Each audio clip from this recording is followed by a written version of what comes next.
Hi everyone, so sorry, somehow I got disconnected, so I'm going to start again. I probably lost everyone who was here before, so I'm just going to start again. Keith and I were talking last week about how to create an altar and why we even have an altar and what is an altar. Well, an altar is an area that you create in your home that can be used as an anchor for your meditation and your yoga and your spiritual practices. An altar can be something very simple. If you are a religious or very deeply spiritual person, it can have that flavor. But if you are someone who is more agnostic or just generally interested into meditation, but not into the whole spiritual side of it, you can also have an altar as well. The reason we have an altar is because we want it to anchor us in our physical practice, in our spiritual practice. So if you've ever sat down to meditate and you feel kind of lost, you feel kind of distracted, your mind is racing, if you have an altar or a focal point or an anchor, it's really going to help you. It's going to help your mind have something to focus on, and it's also going to have your energy field feel more grounded and more rooted and connected. And especially important is to come back to that same space when you meditate every single time, or as often as you can, right? And then your consciousness, the energy in that field, your physical body as well, get used to the idea that this is the place where I sit, and when I sit here, this is when things go quiet, and this is when I'm able to find that more equanimous, more calm inner space of intention, right? So it's really important to have an anchor for your meditation practice, and you can put it anywhere in your home. A lot of people put it in their bedroom. You can put it anywhere in your living area. You don't want to put altars in places like bathrooms or kitchens or things like that where you're cleaning stuff and washing stuff. Although you can always have a mini altar anywhere in your house, but for your main practice, I do suggest that it's somewhere where you can be calm and peaceful. If you live in a shared living quarters, sometimes people do have altars that are like portable. You can put it in a little box and then you can close it up. And when you're done meditating, you can put it away. And then when you're ready to meditate, you bring it back to the same space and you start again, right? You can also just use a shelf in your home that's already existing. You can use a table that's existing. You can use a windowsill is a wonderful place for an altar. I just got a new puppy, Jet, and he's going a little wild. He wants to come out, but if I let him out, then all hell's going to break loose. So I'm going to have to leave him in there for a little bit. So anyway, you start your altar, you create a sacred space. Just remember that anything that you put on your altar, you want to place it there with intention. There should be a place where you kind of connect to any object, and it should have a direct intention that's going to in some way support this journey of meditation, this journey of yoga, this journey of your spiritual practice, if that is what you are looking to achieve, right? And once you decide where that space is going to be, Feng Shui, there's different depending upon your birth sign and your birth chart, there are different areas in your home where you should face. Also, classically, in some spiritual traditions, you always want to have your back to the west, so you're facing east. And but these are things that we try to do, but if we can't do them, then we just have to do the best that we can, right?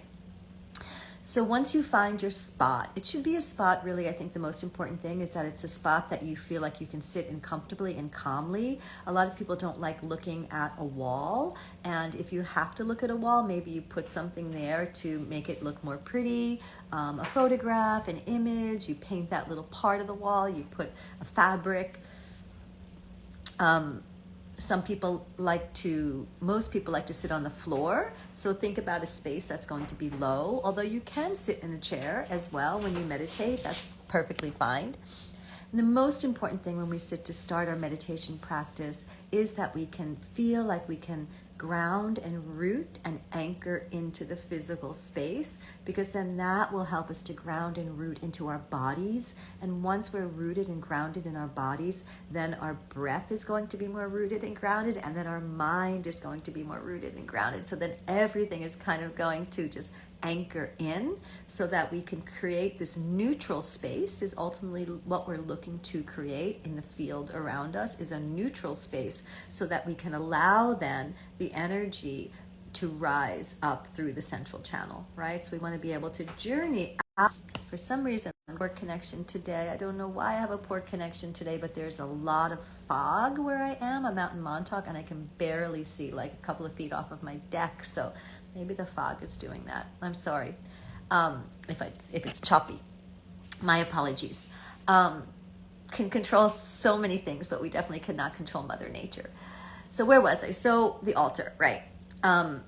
So we want to be grounded and rooted. So find a spot that you feel like is your mojo spot, that you feel good in, right? And then once you find that spot, then it's a matter of maybe finding a seat. So if you're going to be sitting in a chair, that's beautiful. Some of you might want to sit on a pillow, on a small blanket, on a sarong.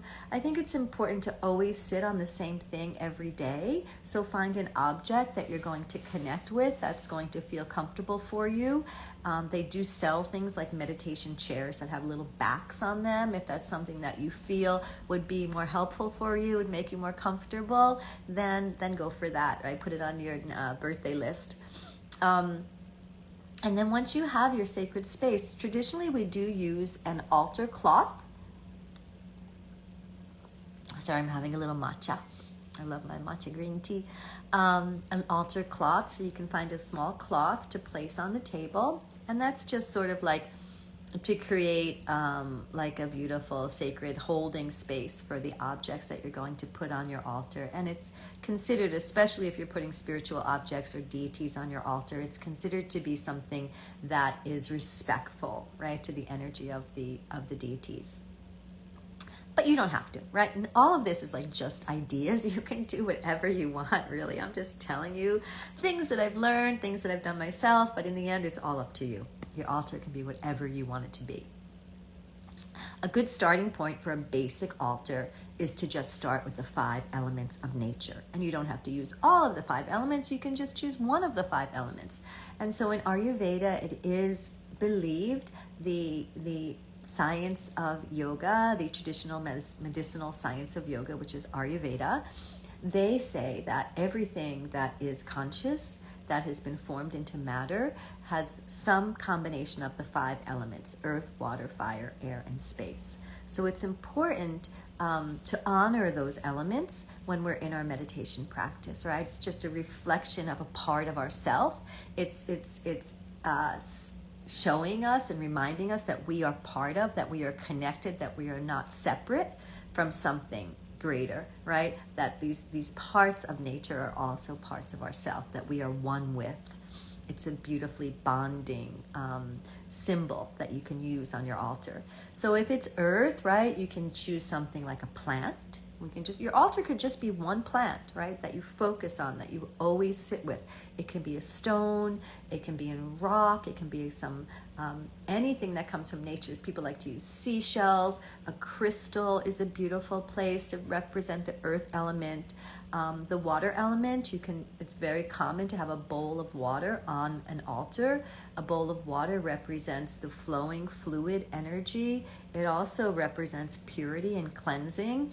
And when you're doing certain spiritual practices, especially in the shamanic tradition, a bowl of water is always used to pull out the negative energy. But remember that bowl of water, you always want to empty it, right?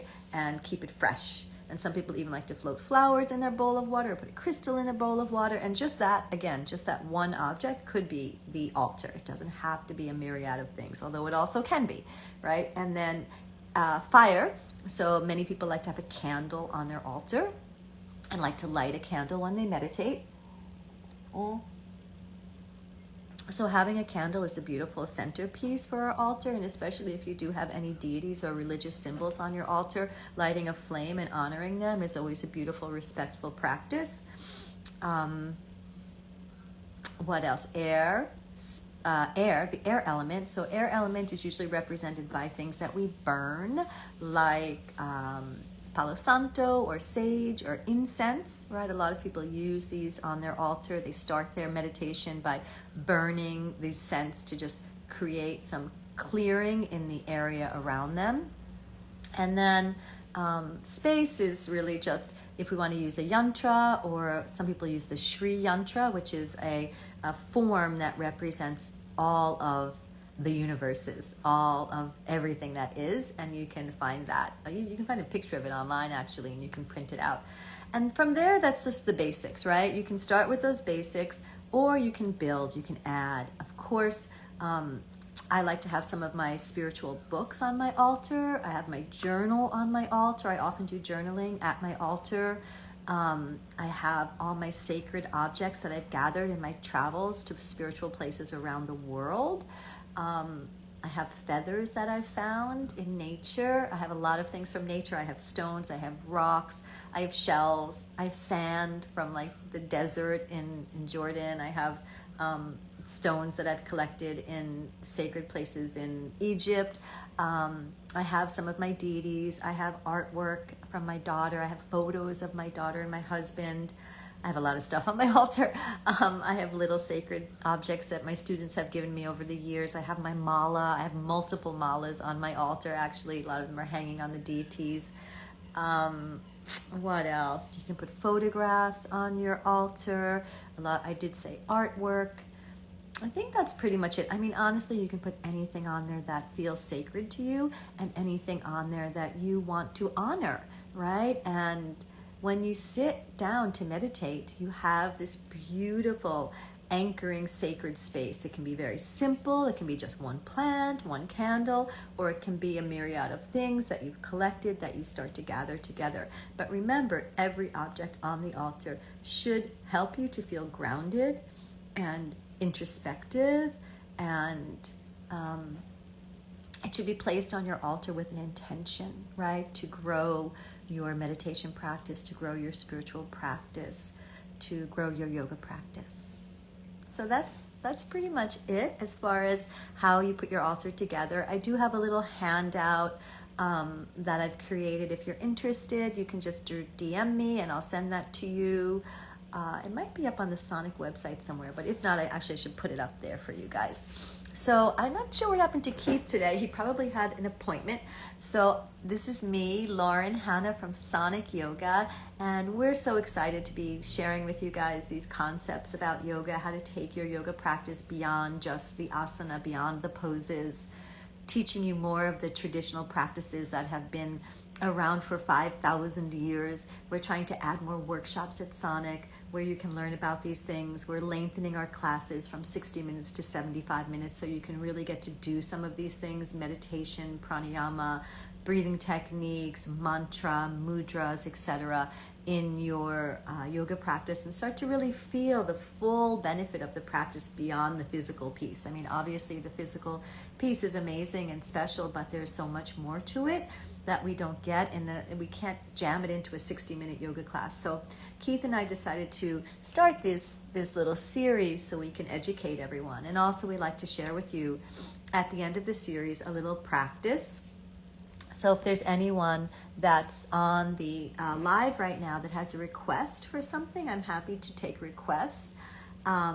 Otherwise, I think what I'm going to do with you guys today is, let me think what I want to do. Oh, I think I know what I'm going to do. I'm going to do a fire practice. It's called the Breath of Fire, and it's a beautiful practice to do during springtime. In Ayurveda, springtime is considered the end of the kapha season, so we're coming out of winter and moving into summer, and therefore everything is melting and things get moist and things get heavy and things get unctuous.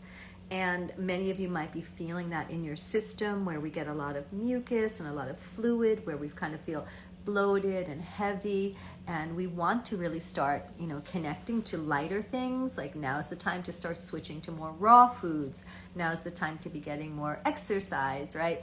So in these cooling months, it is a really beautiful time for purification. It's a wonderful time to do a cleanse. So this practice is like doing a mini cleanse. And in the Kundalini tradition, they use the breath of fire in this kriya called the ego eradicator. And it also is a way just to clear the field of the mind. So I encourage you to work with this practice every morning until it starts to get too warm. When it starts to get too warm, then you don't want to do it anymore. And better to do it in the morning, in the evening for some people, not for everyone. It might be too agitating. And again, not everyone has to stop when it gets too warm necessarily. It's just if it feels too warm, too heating for you, right? So if you have a pitta dosha, it might be too heating for you to do in the summertime. But if you have a kapha dosha, some of you might be okay with it. So just do it as long as it feels good, all right? What we're going to begin to do is pump the belly, right? So we want to get a nice little rhythm going. Breathing in.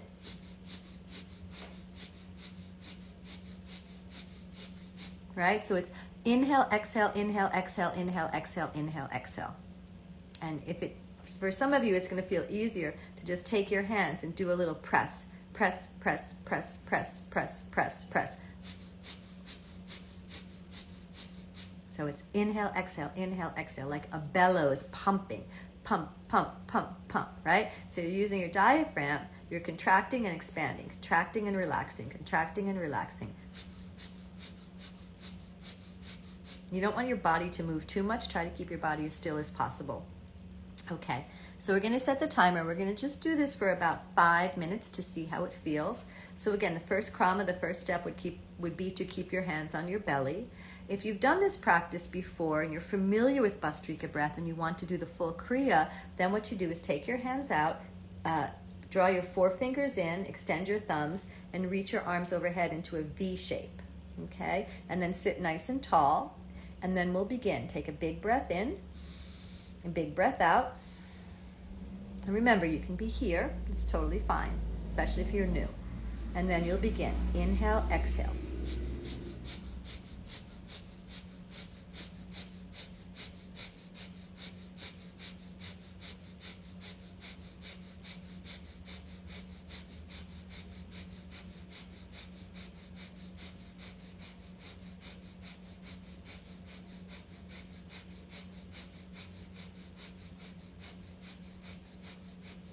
Okay, I want you to keep pumping the breath. Keep reaching the arms up, straighten the elbows, reach the arms back in space, open your chest, keep your chin neutral, and start to visualize a flame at the navel center. And as you visualize that flame, imagine it purifying your physical body. So releasing any stress, internal garbage that you have in your system, anything that needs to be cleared, anything that needs to be let go of, anything that you need to dissolve, to purify. And as you breathe, visualize all of those toxins moving out of your system, feeling the heat building from the inside out, and feeling the energy just pushing out anything that's not serving you, right? And then you can also do that in your mind, right? Any thoughts that are coming up, any negative thoughts, any intrusive thoughts, any obsessive thoughts, any unproductive thoughts. You can imagine the heat of the flame purifying, cleansing, clearing those thoughts, letting your mind become more focused, allowing your mind to be more quiet, more still, less distracted, right? And then bring the awareness to your heart center and notice any emotions that might be coming up, any discomfort, any frustration, any anger, any sadness, any nervousness, anything that's worrying you. And keep pumping, visualizing that flame purifying your heart center, right? So your heart is pure, your body is pure, your mind is pure, you're pumping the breath.